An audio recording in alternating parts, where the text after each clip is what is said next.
ఏమైనా నా దేవుడు ఉన్నాడు. నేను గెలిచినా దేవుడు ఉన్నాడు, ఓడిపోయినా దేవుడు ఉన్నాడు. గెలిస్తే లాభం, ఓడిపోతే ఇంకా లాభం. ఎందుకంటే ఓటమికి అప్పచెప్పాడంటే రెండింతల మేలు చేయబోతున్నాడు ఏదో. హల్లెలూయా. అంతే. క్రీస్తు యేసులోకి ఎప్పుడైతే ఎంటర్ అయిపోయామో ఇక ఓటమిలే. నీ ఓటమి కూడా మరో కోణంలో గెలిపే.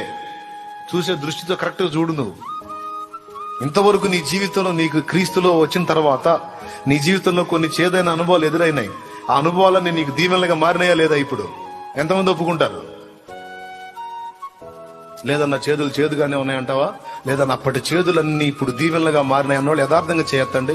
నేను 2 చేతులు ఎత్తుతాయి, ఇంకా 4 చేతులు ఉంటాయి కూడా ఎత్తేవాడిని లేవు. ఇది ఎంతమంది సాక్ష్యం ఇస్తున్నారో చూడండి.